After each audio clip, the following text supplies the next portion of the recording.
Excelentísimas e ilustrísimas autoridades, señoras y señores, como presidente de Nueva Economía Forum tengo el placer de darles la bienvenida al Foro de la Nueva Economía que organizamos bajo el mecenazgo de Red Eléctrica de España.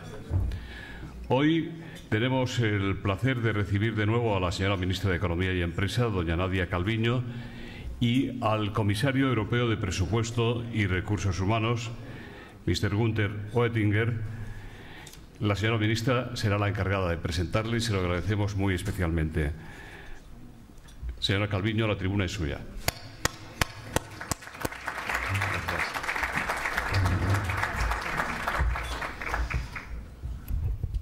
Buenos días. Good morning, Mr. Commissioner. Good morning, ladies and gentlemen. Es ist mir eine Ehre, Herrn Kommissar Günther Oettinger, diesen renommierten Forum vorzustellen.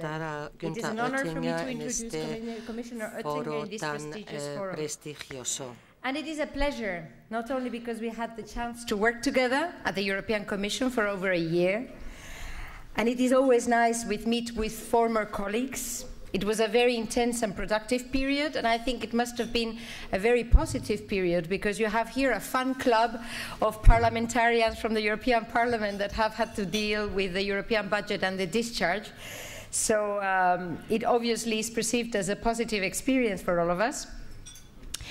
But it is a particular honor and a pleasure because he is a true pro-European. He has extensively contributed to the European project throughout his career. After serving as Minister President of Baden-Württemberg from 2005 to 2010 and Regional Parliament member for 26 years, Mr. Oettinger stepped in to take over important responsibilities within the European Commission.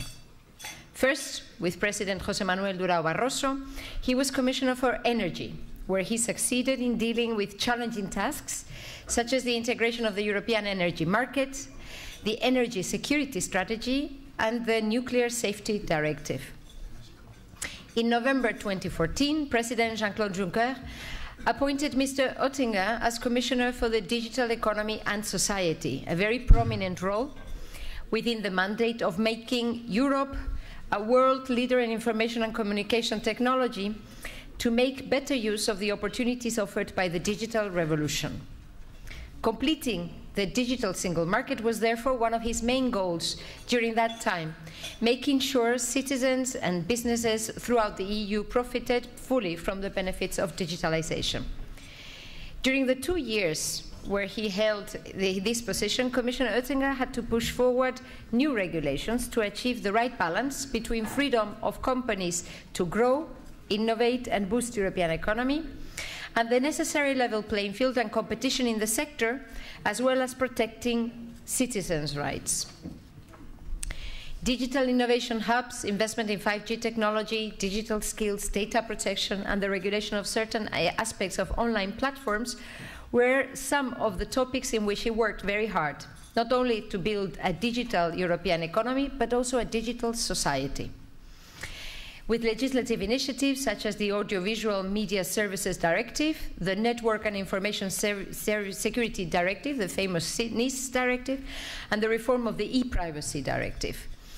He is very passionate about the digital world. He keeps up to date and doesn't miss an opportunity to join us at the Mobile World Congress, where I had the pleasure to share dinner with him and King Felipe VI.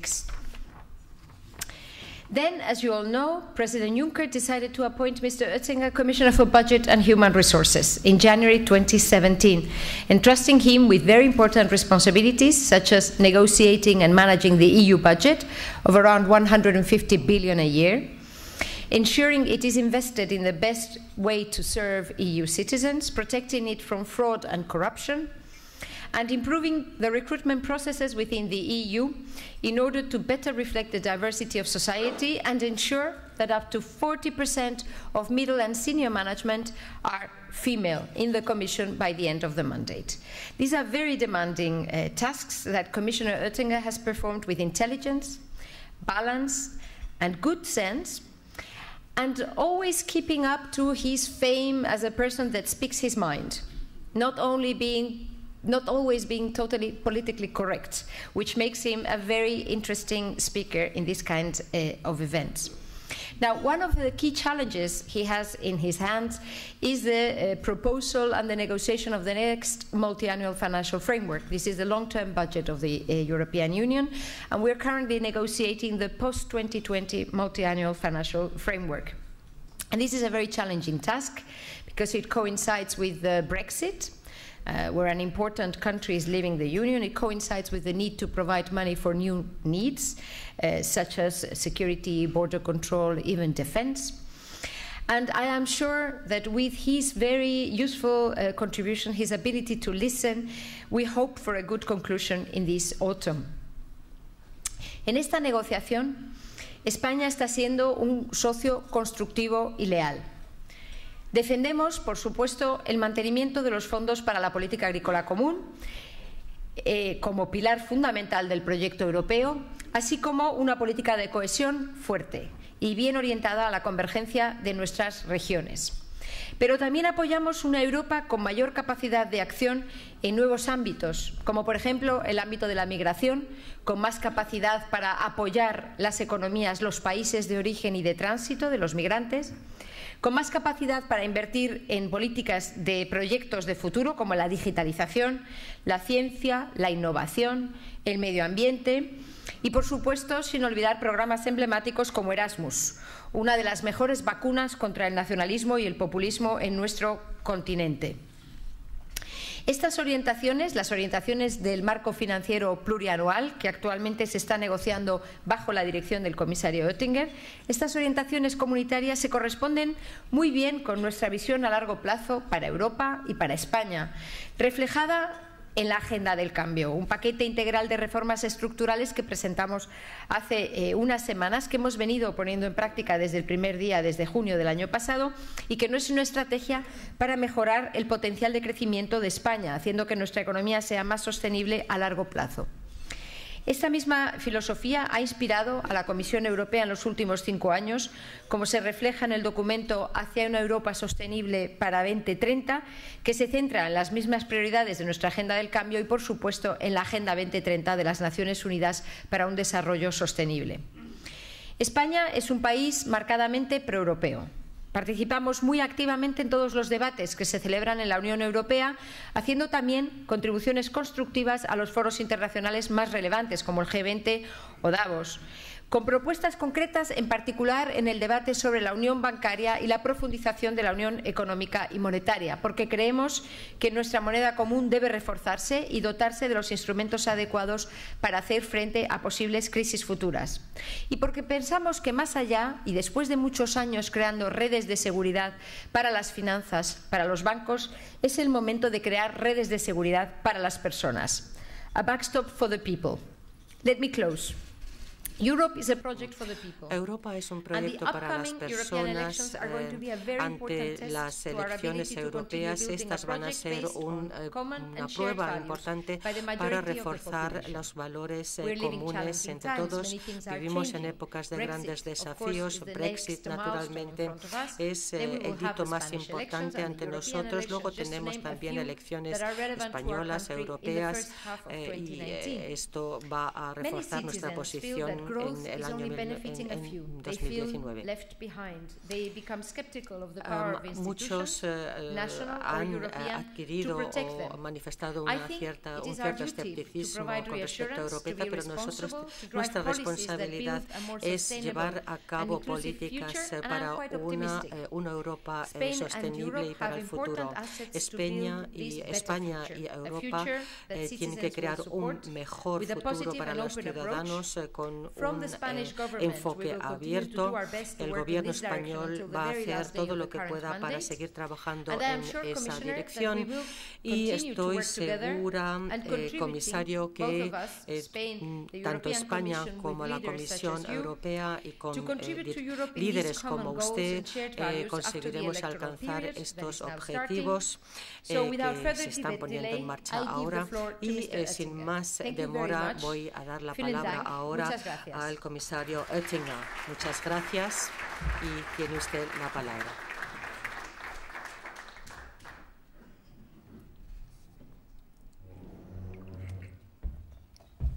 Dear Minister Nadia Calvino, querida ministra Nadia Calvino, querido presidente Luis Rodríguez, querido Cerezo, queridos miembros del Parlamento Europeo, Minister of Foreign Affairs in Austria, Rita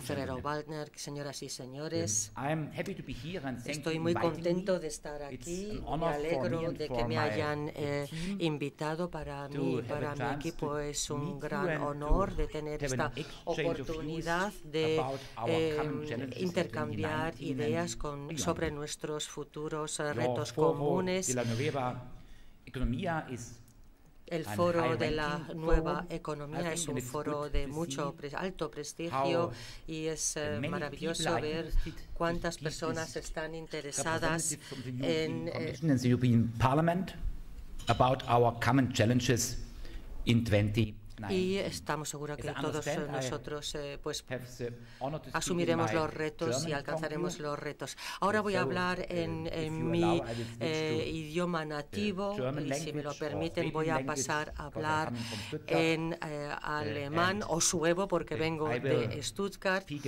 y voy a hablar sobre la agenda de nuestra comisión y cuáles son las perspectivas para el año 2019 y más allá. Señoras y señores, si observamos el desarrollo económico en España y de toda Europa en los últimos 6 años, los últimos 6 años han sido buenos años para nuestras economías, para la Unión Europea. Año tras año el crecimiento económico ha sido mayor que el que se había pronosticado a principios de año. Año tras año la recaudación de impuestos han sido superiores a los que se habían pronosticado y año a año en los últimos 6 años las cifras en los mercados laborales, es decir, las cifras de las relaciones contractuales entre trabajadores y empresarios se han desarrollado bien y el desempleo en toda Europa, especialmente el desempleo juvenil, ha descendido. No hemos llegado al punto que queríamos llegar todavía. Cualquier desempleo es demasiado elevado, pero el desarrollo de los últimos 6 años creo que ha sido un desarrollo en la buena dirección. Si miramos ahora al futuro, tenemos que partir de la base de que la situación económica va a oscurecerse un poco. Los mejores años ya han quedado detrás de nosotros. Los pronósticos para el invierno de la Europea Unión ha dejado claro que el crecimiento económico para el 19 y 20 va a ser inferior a lo que se preveía hace 6 meses. Y tenemos algunos problemas internos y algunos riesgos externos. Los problemas en el interior de la Unión Europea son, por ejemplo, la salida del Reino Unido. Si esta salida se produce de forma desordenada, esto sería una catástrofe económica para el Reino Unido y supondría un daño importante para la Unión Europea de los 27. Por ello, contamos con que en los próximos días se pueda conseguir una salida ordenada para las importaciones, exportaciones, para los ciudadanos, para las personas que viven en Gran Bretaña, españoles que viven en Gran Bretaña, en el Reino Unido, y también con regulaciones en asuntos como vecindad, tema Gibraltar. Un Brexit desordenado supondría un primer riesgo para el desarrollo económico de Europa de 2019 y años posteriores. Tenemos un problema con la jurisdicción de todos los países. Estamos hablando de Polonia, Hungría, Rumanía, donde hay divergencias. Tenemos también un endeudamiento público creciente y a un endeudamiento nuevo demasiado elevado en algunos países, como en Italia.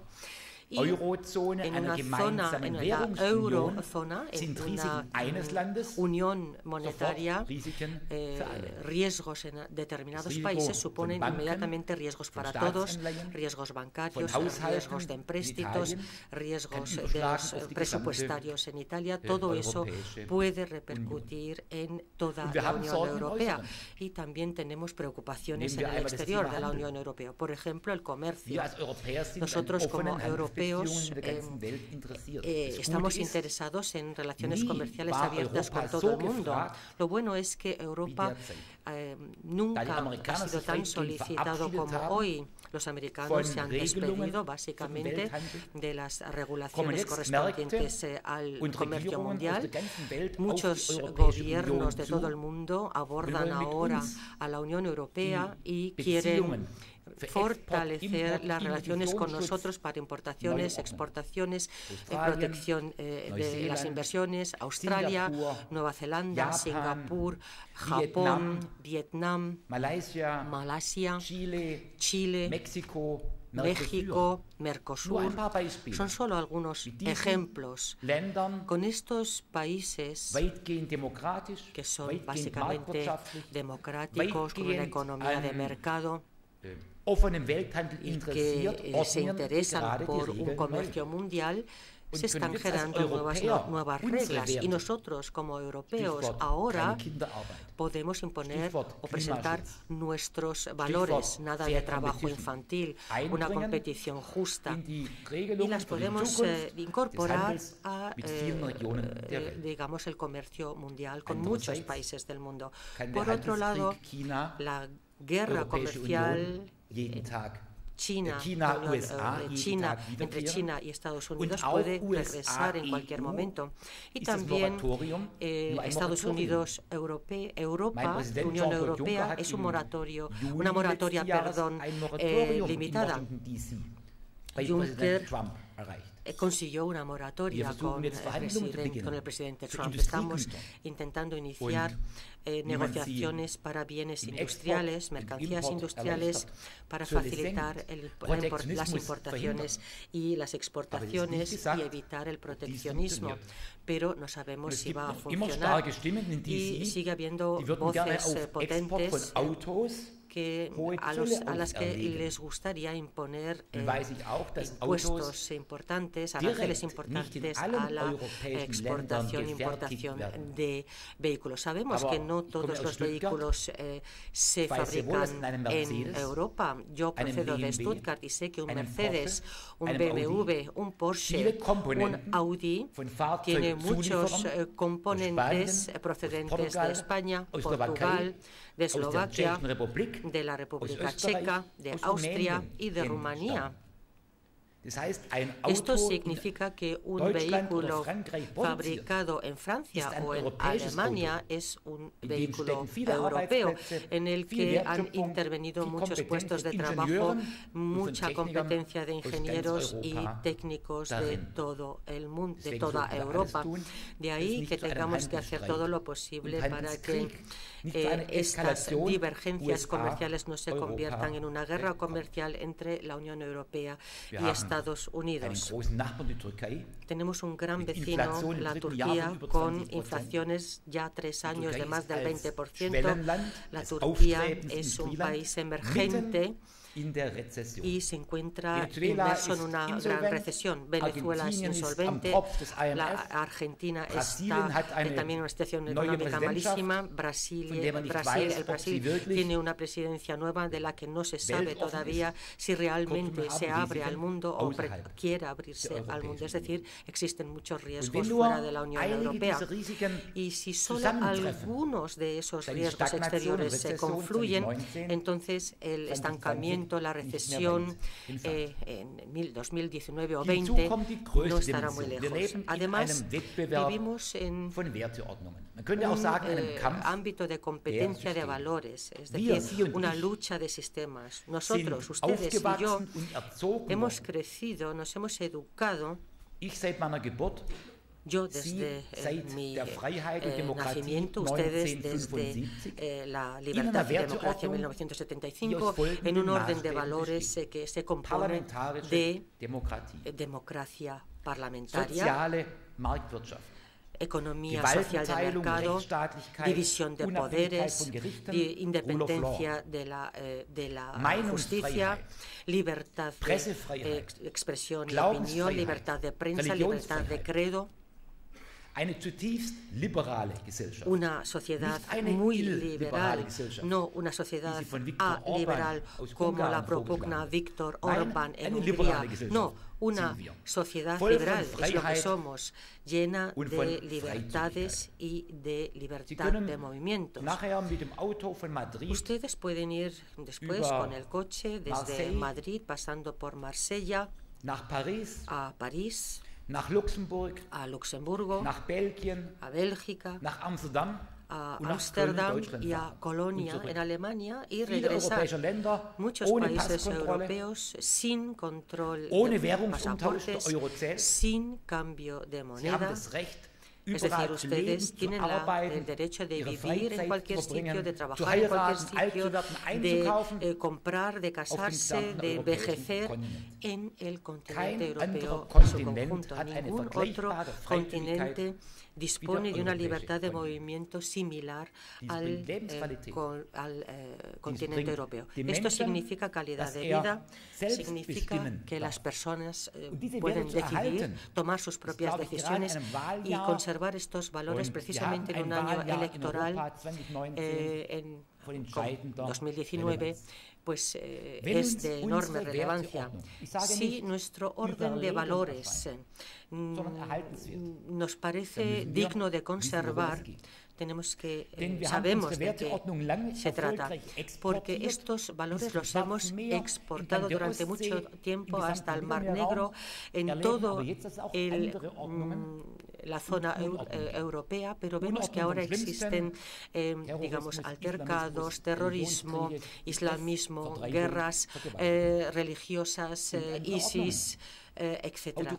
Otros órdenes existen, autocracias, porque en Ankara gobiernan autócratas, en Moscú gobiernan autócratas, en Beijing, Pekín gobiernan autócratas, y también desde la Casa Blanca pues nos vienen todos los días, nos llegan tweets de autócratas. Y si nos parece que nuestro orden de valores nos parece importante para nuestros hijos y digno de conservar, tenemos que luchar por ello, más de lo que hemos hecho a principios del 2019 en Europa.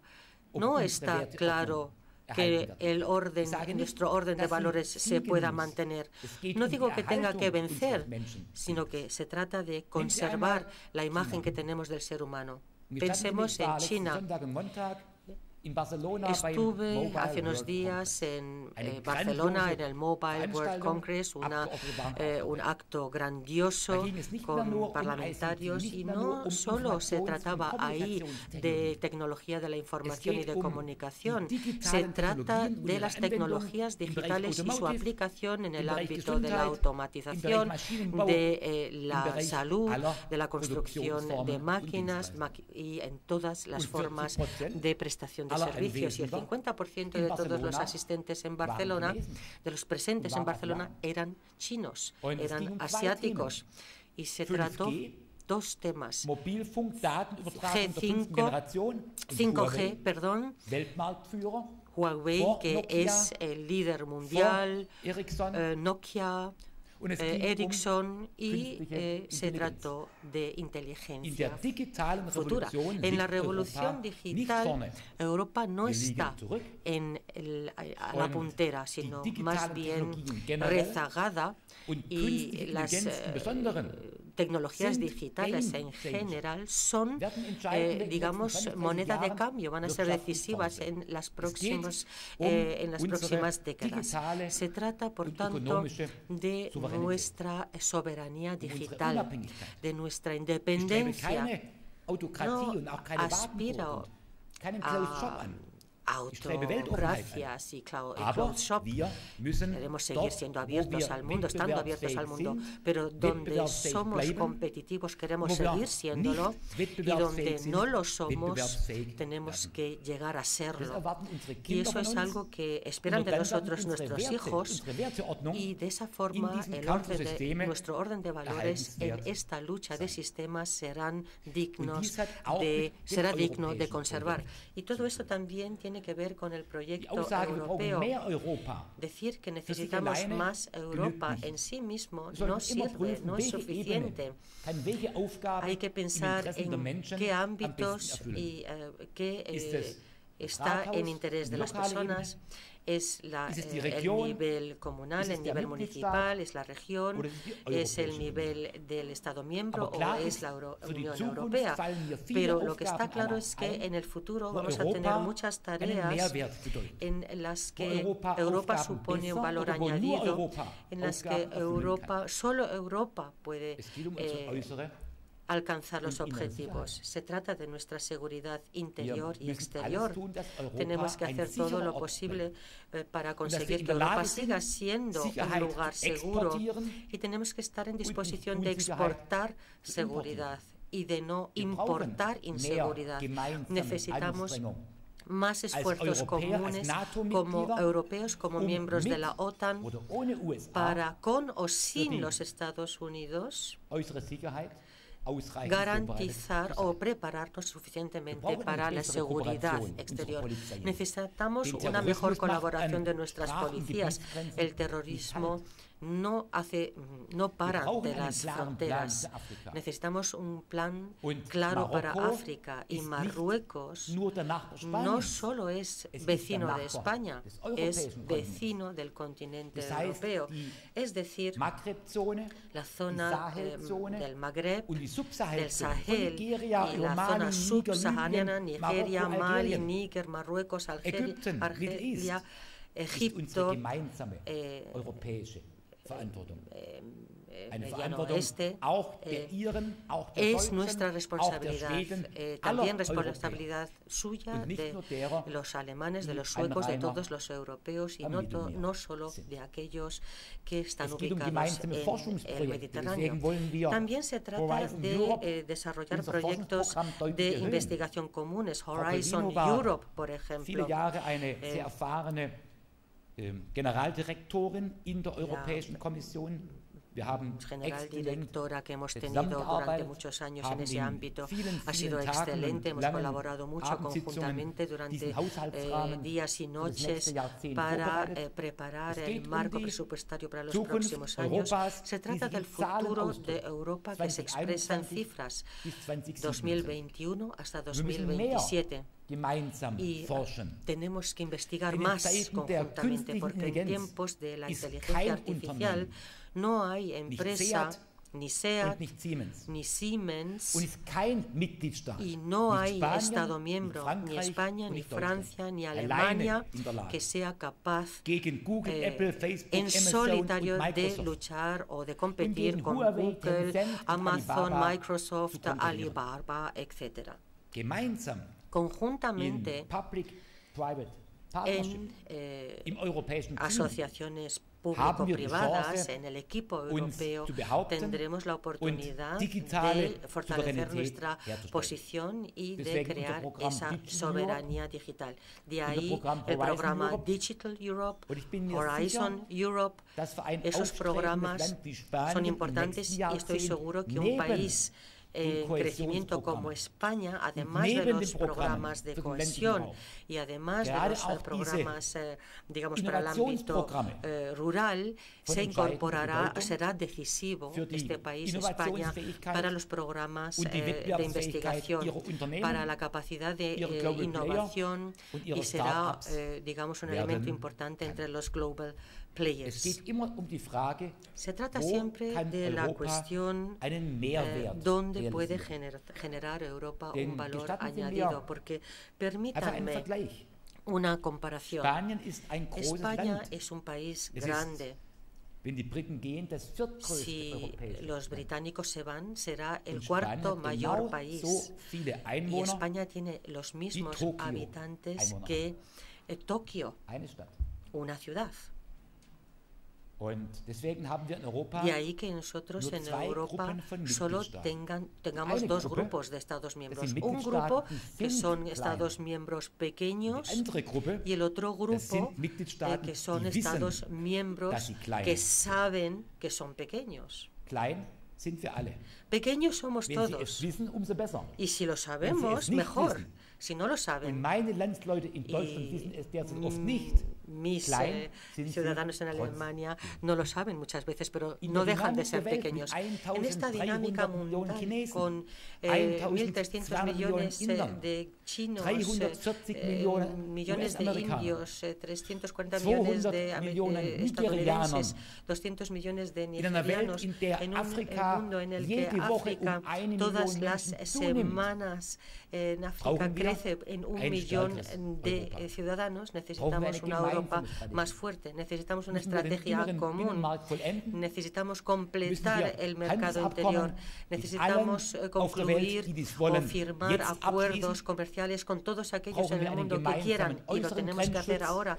Necesitamos una protección de las fronteras exteriores, necesitamos más inversión común en asociaciones público-privadas, necesitamos trabajar mucho en la formación de nuestras ciudadanas, más solidaridad entre los Estados miembros, y también necesitamos para ello un presupuesto con programas que nos permitan iniciar y cofinanciar esos objetivos. Una penúltima reflexión.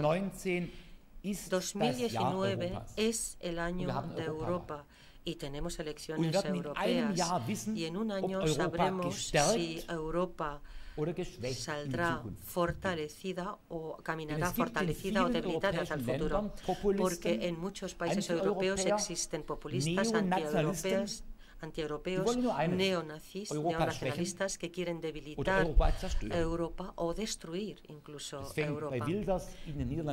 Wilders en Holanda, Le Pen en Francia, y también los primeros signos en su país, en algunas zonas de Italia, AfD en Alemania, en Suecia, en Finlandia, etc. Muchos aspectos comunes no tienen esos países, pero sí tienen un lema programático conjunto. Queremos destruir Europa. Ese es el objetivo. Y tenemos que tomarnos en serio esa amenaza.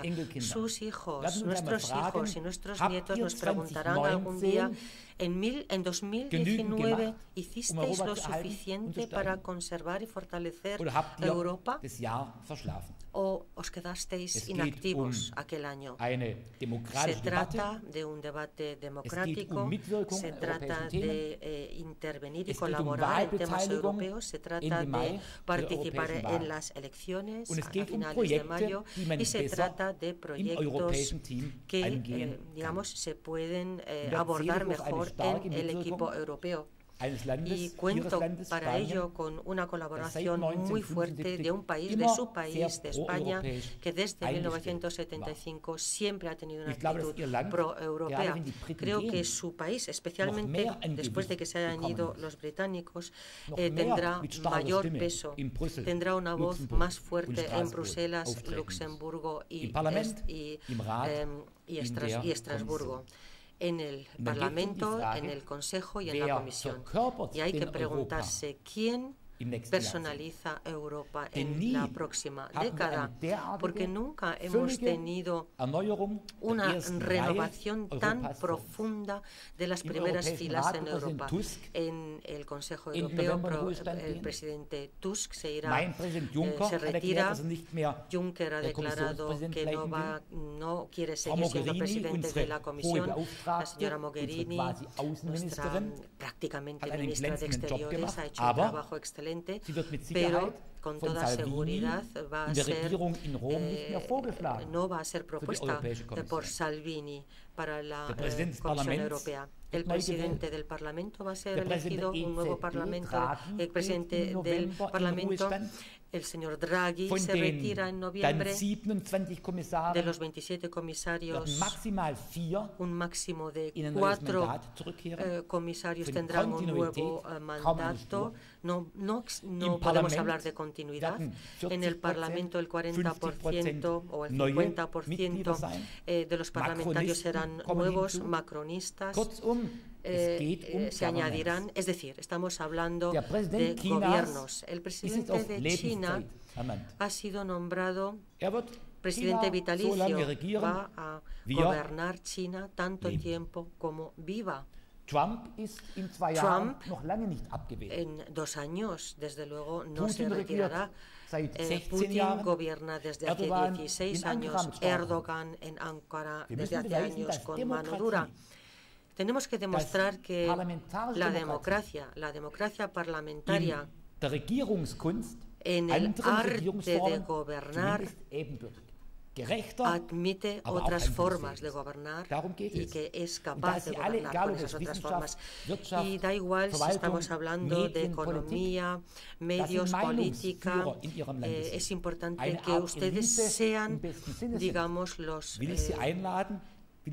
la élite de sus sociedades, y les invito a hacer todo lo posible para que el año 2020 sea un año europeo y podamos decir entonces que caminamos fortalecidos hacia el futuro, hacia la competencia, la competitividad global, también hacia la competitividad que son la competencia con nuestros enemigos, con nuestros adversarios, los autócratas en Moscú, Ankara, etcétera, viven ese juego de divide y vencerás. Si permitimos que nos dividan, habremos perdido. Si comparecemos unidos, tendremos todas las facultades, la cualificación, los valores fundamentales, la experiencia de nuestra historia para subsistir y sobrevivir, y entonces nuestros hijos y nietos se sentirán orgullosos de nosotros. Muchísimas gracias.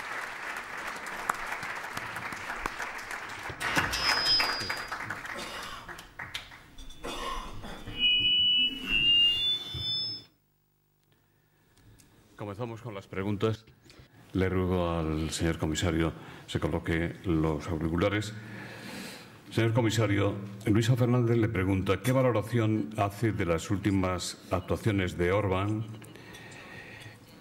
¿Requerirían una reprobación inmediata de las instituciones europeas? ¿Cómo puede Europa permitirse un miembro como ese? No es, dice Luisa Fernández, como tener al zorro en el gallinero, el enemigo en casa.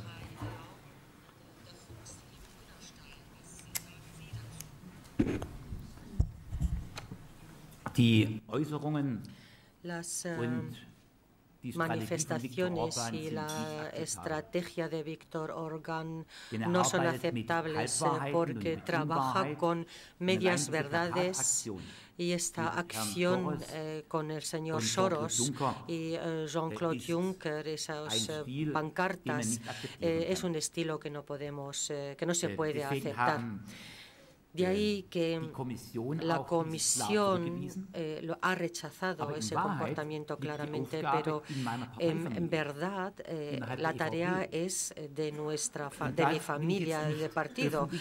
La UVP es, digamos, tarea de nuestras organizaciones.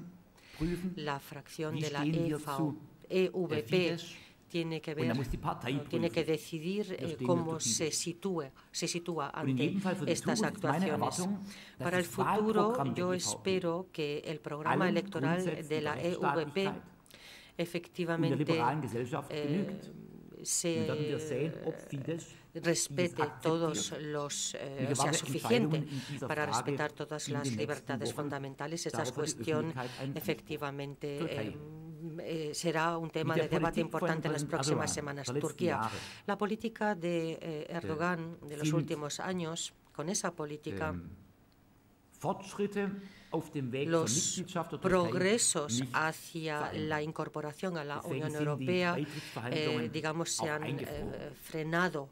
De ahí que las negociaciones se hayan estancado. no se están llevando a cabo negociaciones en estos momentos.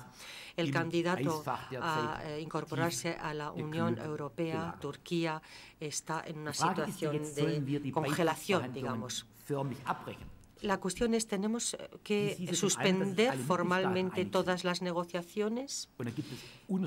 Existen diferentes opiniones entre los Estados miembros, por un lado, pero por otro lado, si nosotros, digamos, le cerramos la puerta definitivamente a Turquía, Erdogan tendría la excusa para decir la culpa la tienen los europeos. Además, yo diría que hay que apostar por una Turquía post-Erdogan. Existen muchos jóvenes turcos, jóvenes turcas en Estambul, en Ankara, en diferentes sitios de Turquía que están interesados en una Turquía abierta, en las que han visitado universidades, han estado en universidades europeas y yo pienso y tienen la esperanza de poder compartir parte de sus vidas con Europa en el futuro. Yo pienso que el autócrata en el gobierno, digamos, si le diésemos la espalda a este autócrata, las relaciones entre el gobierno turco y su sociedad empeorarían sustancialmente. Por tanto, hay que abogar por una solución más inteligente. Entiendo que muchos ciudadanos y muchos parlamentarios digan hay que suspender las negociaciones, pero creo que deberíamos mantener la cabeza fría y no hacerle el favor a Erdogan de echarnos la culpa a nosotros posteriormente. Nosotros no pagamos mucho más dinero para Turquía, digamos, no nos cuesta mucho más, pero tenemos también intereses en Turquía. Turquía es una potencia en la región, con gran influencia en Siria, en el Líbano, en Jordania, y viven actualmente 3 millones de refugiados procedentes de Afganistán, de Irak, de Siria, en Turquía. Nosotros sufragamos la dignidad humana de esas personas, la formación y un techo sobre la cabeza para esas personas. Si cortamos nuestras relaciones con Turquía, Erdogan diría idos a Europa y tendríamos un nuevo flujo de refugiados, un aumento del populismo y fomentaríamos esas actitudes entre muchos ciudadanos. Es decir, no nos gusta la forma de pensar y la forma de expresarse de Erdogan, pero como vecino lo necesitamos y, por tanto, yo recomiendo dar pasos pragmáticos y no cortar todo tipo de relación con un vecino.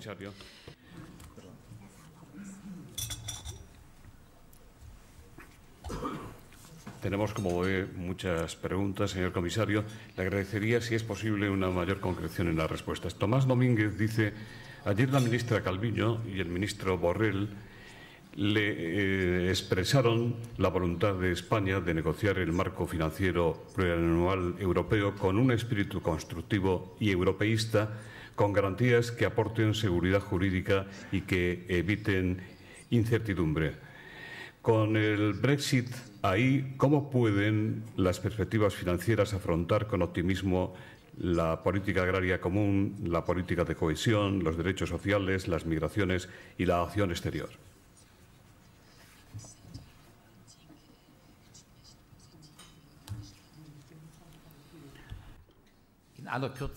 Muy brevemente, los británicos son pagadores netos, es decir, después de una fase de transición nos va a faltar un importe de 21.000 millones y 27.000 millones en los diferentes años.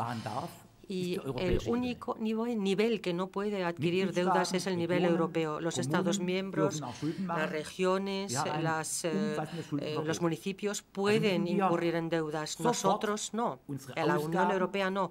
Es decir, nuestros gastos se tendrán que orientar en los ingresos o adaptar a los ingresos. Y los Estados miembros deberían estar dispuestos a aportar algo más para, digamos, superar este agujero británico, pero también para fortalecer los programas o para impulsar programas importantes. El 70% de nuestros gastos fluyen, o de nuestros medios fluyen a importantes programas que tendrán que ser recortados. Los recortes se podrán ajustar un poco más, pero dependerá de las aportaciones a las que estén dispuestos los Estados miembros. Pero puedo decirles que después de muchas conversaciones con su gobierno, también después de ayer, puedo decirles que las diferencias entre las expectativas de España y nuestras propuestas son muy pequeñas. Conozco otros Estados miembros cuyas expectativas y lo que nosotros proponemos son muy diferentes. Es decir, los británicos se van y son pagadores netos, como ya hemos dicho. Cuando un tío rico muere, que hasta ahora siempre les ha visitado por Navidad y les ha traído regalos para sus niños, cuando acaba en el cementerio ya no viene, ya no trae regalos. Es decir, las Navidades van a ser un poco más austeras, ¿verdad? Bernardino Ramírez le pregunta cuál es su opinión personal acerca de la situación de impasse e incertidumbre en relación con el Brexit y qué ambiente se pulsa entre los comisarios de la Unión cuando hablan en privado. ¿Qué cree que va a ocurrir? ¿Descarta usted un nuevo referéndum en el Reino Unido?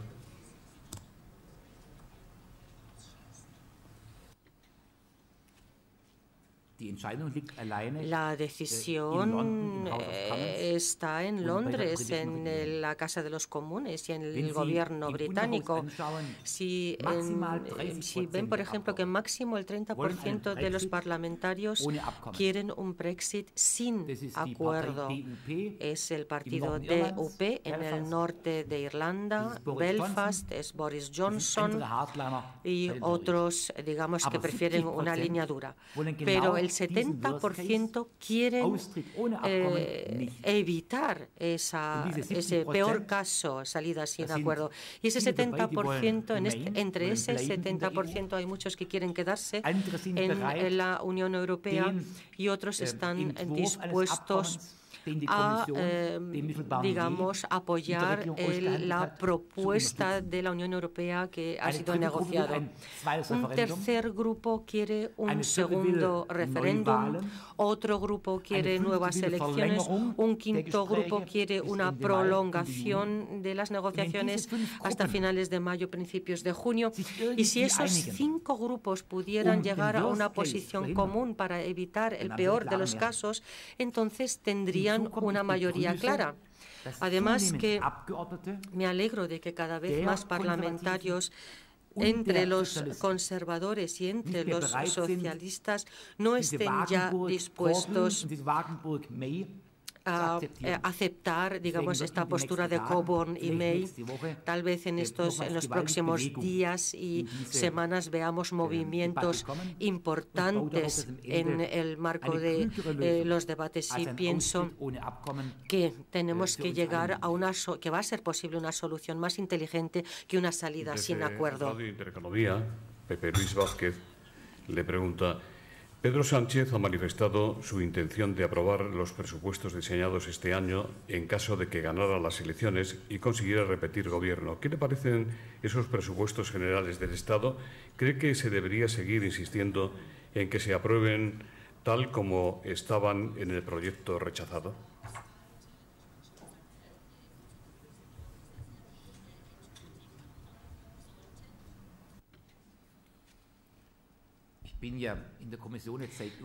Yo estoy en la Comisión desde hace más de 9 años y siempre cuando observamos el presupuesto español, pues hemos tenido algunos años con preocupaciones, pero esos años han pasado. Comparativamente, la propuesta de presupuesto español, y no quiero interferir en asuntos internos, pero en cuestiones como en qué invertimos, cómo podemos reducir más el endeudamiento, cómo contemplamos el endeudamiento global. En esas cuestiones, España hoy es un país mucho más estable que hace 5 u 8 años. Y si su economía crece de forma dinámica y España se convierte en un lugar atractivo para las inversiones, para inversores privados que inviertan en puestos de trabajo, en creación de valor, entonces España, desde luego, no será un país que preocupe a la agenda europea. Hay otros países que nos preocupen. España, antes y después de las elecciones, es un país que está en el buen camino. Mario Armero, vicepresidente ejecutivo de la patronal de fabricantes de automóviles y camiones, ANFAC, le dice: ha mencionado las futuras negociaciones con la administración Trump en materia de aranceles. ¿Tiene la Comisión el apoyo de los Estados miembros para estas negociaciones? Desde Bloomberg, Newman dice: calificó usted al presidente Trump como autócrata. ¿Por qué considera que el señor presidente de los Estados Unidos es autócrata?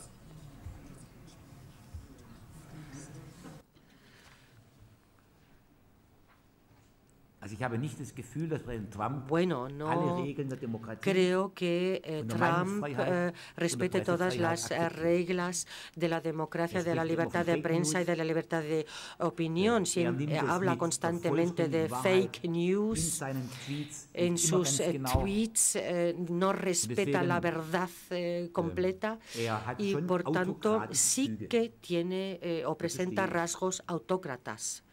Eso es algo que yo pienso, y lamentablemente la política en la Unión, en Estados Unidos, está muy dividida, mucho más que nunca.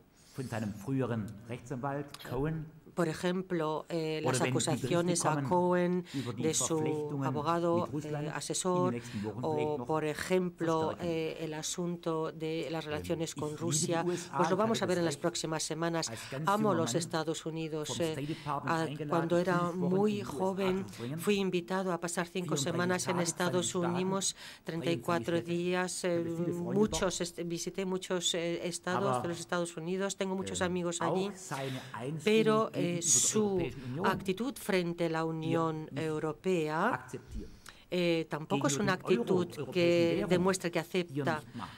Su actitud frente a la moneda única, su actitud frente a la OTAN, pues suponen una evolución preocupante. Hubo décadas en las que en Estados Unidos teníamos un socio mucho más fiable.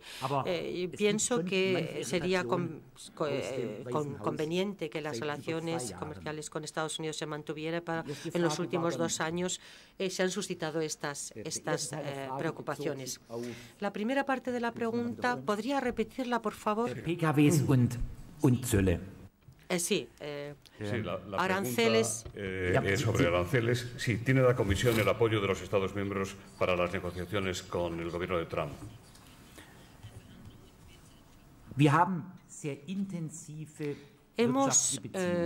Tenemos unas relaciones comerciales muy intensas. Existen muchas empresas americanas que producen en la Unión Europea, que importan, exportan, y pienso que estas relaciones intactas actualmente no deberían sufrir. y los aranceles en torno al 25% contravienen las reglas comunitarias. Son aranceles de castigo y si llegasen esos aranceles diciendo que la exportación de vehículos de Europa a Estados Unidos, digamos, pone en peligro la seguridad de Europa, eso es una tontería. En primer lugar, la fábrica más importante de BMW está en Papenburg, no en Múnich. En ningún lugar se fabrican más BMWs que en Estados Unidos. Y esos BMWs generan puestos de trabajo en Estados Unidos y desde ahí son exportados a Asia. Una gran fábrica de Mercedes está en Tuscaloosa, es decir, los fabricantes automovilísticos europeos tienen ya desde hace mucho tiempo, digamos, emplazamientos en Estados Unidos.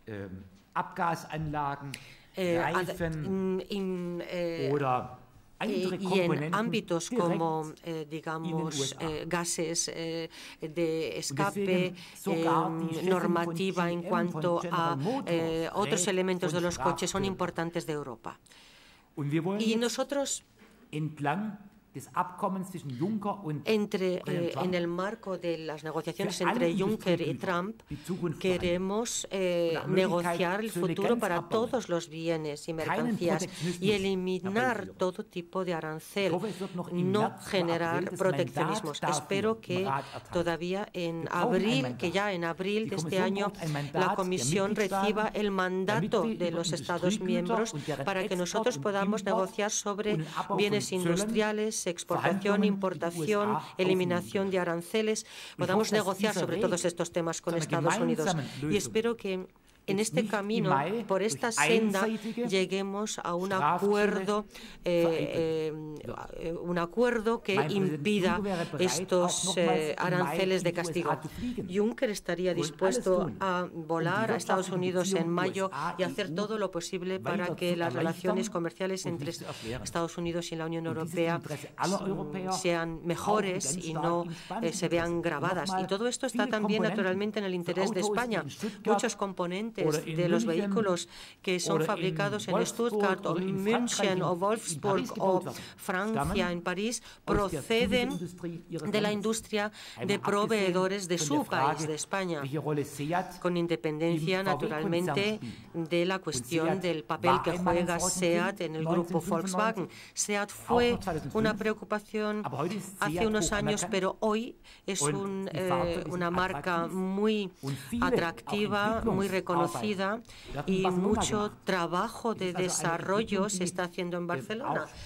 Es decir, esto ayuda también a Estados Unidos, si podemos evitar una guerra comercial con Estados Unidos.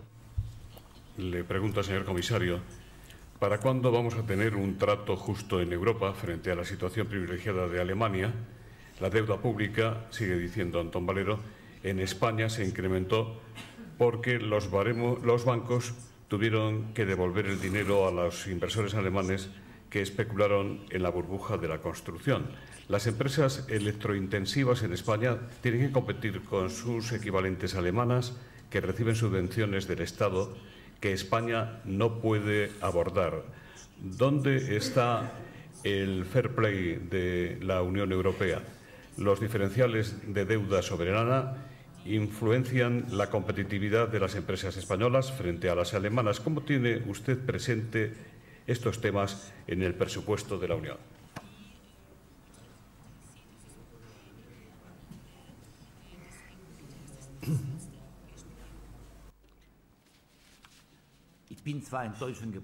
Yo he nacido en Alemania, pero no estoy en el gobierno alemán, soy europeo. No represento aquí los intereses de Alemania, al contrario. Yo muchas veces en Berlín he sido crítico con la política alemana porque desde Bruselas veo la dimensión global. Cuando hablamos de ayudas a la empresa, si estas ayudas producen una distorsión de la competencia, intentamos combatirla. Tenemos que saber exactamente de qué sector, de qué producto, de qué empresa se trata y dónde tenemos esa competencia desleal entre una empresa alemana y una empresa española. La competencia justa es uno de los objetivos fundamentales de la Comisión, de la Unión Europea, y la Comisión hace mucho para evitar que las ayudas estatales, digamos, no contribuyan a esta distorsión competitiva. En segundo lugar, el endeudamiento alemán no difiere tanto del endeudamiento español. También los alemanes tuvieron durante muchos años, no cumplieron con los criterios de endeudamiento. Al contrario, Alemania y Francia fueron los países que, digamos, rompieron por primera vez los criterios monetarios. Alemania alcanza este año por primera vez un endeudamiento global del 60% sobre el PIB. Es decir, Alemania no es la medida que hay que aplicar a todo. Es un país como cualquier otro, como España, en el que algunos años, en los años 2008, 2009, 2010, estuvo en una situación de dificultad. En cuanto al presupuesto europeo, Alemania es un pagador neto, es el mayor pagador neto. No el ciudadano. El ciudadano alemán es un pagador neto más pequeño que un sueco o un holandés o un neerlandés, pero dado que Alemania tiene muchos ciudadanos, 84 millones, es finalmente el país pagador neto más grande. Aproximadamente 20.000 millones que no vuelven a Alemania y que con los que contribuye Alemania a la Unión Europea. Sé por muchas conversaciones con el gobierno español que es una cuestión sensible si España se va a convertir en un pagador neto o si ese balance seguirá estando, digamos, equilibrado. Por eso observamos con mucha atención las aportaciones, los pagos, las aportaciones y los pagos, los medios propios nuevos, las ayudas para, digamos, el espacio rural, para las instituciones, para los institutos de investigación. Yo pienso que vamos a conseguir un cero negro, digamos, es decir, España no sería un pagador neto, pero Alemania seguiría siendo el pagador neto más importante después de que se haya ido Gran Bretaña. Créanme, en la Comisión nos esforzamos por garantizar, digamos, unas condiciones justas para todos, para que no se produzca la insatisfacción. De Radio Nacional de España, le pregunta qué medidas hay que adoptar, en su opinión, para crear campeones europeos para hacer frente al aumento de poder de potencias como China. Su gobierno defiende, el gobierno alemán, la creación de esos campeones, pero la Comisión Europea no. ¿Cuál es su opinión personal? Fernando Valenzuela dice: Siemens y Alstom, una empresa alemana y otra francesa, no pueden fusionarse para crear un gigante europeo en el sector ferroviario. ¿Por qué la Comisión veta esta unión? ¿No deberían ser revisados los criterios para analizar las concentraciones entre empresas de Estados miembros?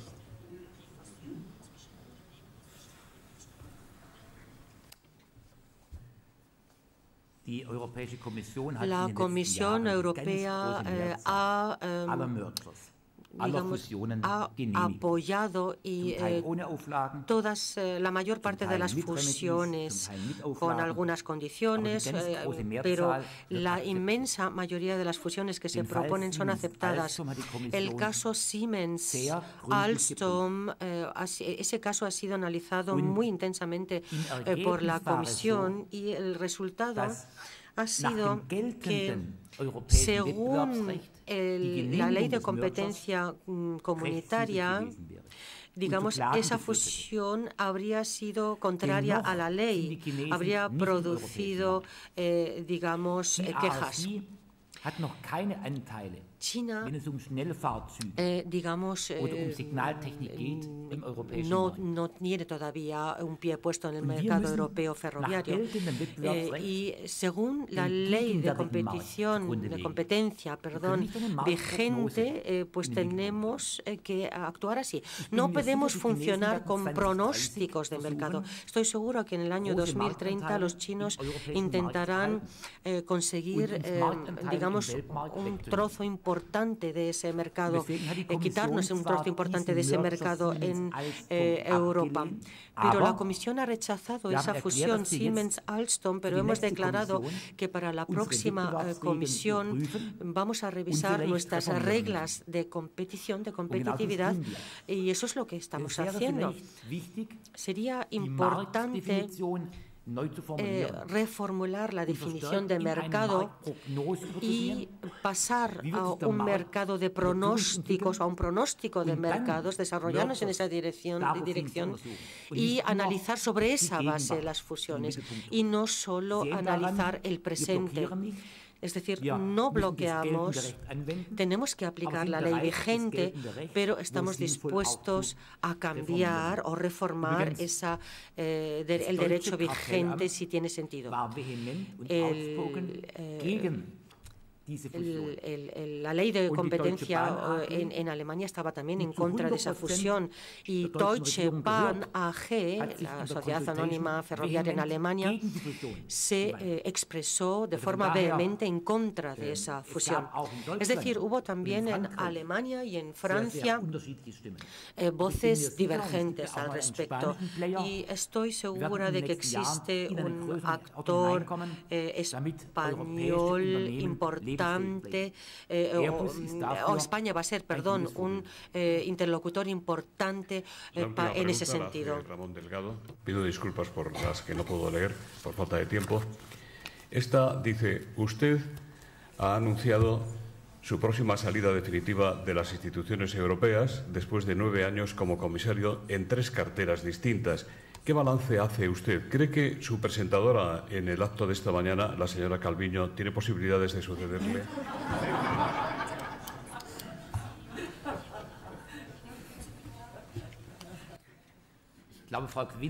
Bueno, yo creo que la señora Calviño no tiene ninguna oportunidad de ser comisaria alemana. Habla y entiende muy bien el alemán, pero seguirá siendo española. En segundo lugar, yo creo que la señora Calviño es una muy buena ministra y hace mucho bien a la economía española y a España en general, porque tiene una amplia visión y grandes conocimientos sobre Europa. Ahora vienen las elecciones. Yo no tengo derecho de elección, no puedo votar. Soy cristiano-demócrata, pero siento simpatía por el trabajo pro-europeo del gobierno actual. Y bueno, pues son las elecciones generales las que tendrán que decidirán esa cuestión. Yo diría que la señora Calviño es necesaria en Madrid y en Bruselas por lo menos en el Consejo, pero ya se verá. En nombre de Red Eléctrica de España, don Emilio Cerezo va a despedir el acto. Estupenda conferencia del comisario Oettinger. Muchas gracias. Ha compartido con nosotros muchísimos aspectos, pero entre otros su preocupación de que después de unos años en los que las economías europeas han crecido, estamos afrontando ciertos riesgos geopolíticos, económicos y financieros que nos puedan conducir a una etapa de decrecimiento e incluso en el peor de los casos si se materializan determinados riesgos incluso de recesión. Ha incidido en la necesidad de que Europa adquiera más protagonismo dentro del proceso de la revolución digital en la que nos encontramos y la necesidad también de que Europa pues, sea más competitiva donde lo somos y también más competitiva y competitiva donde todavía no lo somos. Que preservemos nuestros valores y que hagamos lo posible por tener una Europa más fuerte. Básicamente, esos son los principales aspectos de muchos aspectos que ha comentado con los que me quedo. Muchas gracias a todos por su asistencia en este desayuno. Gracias.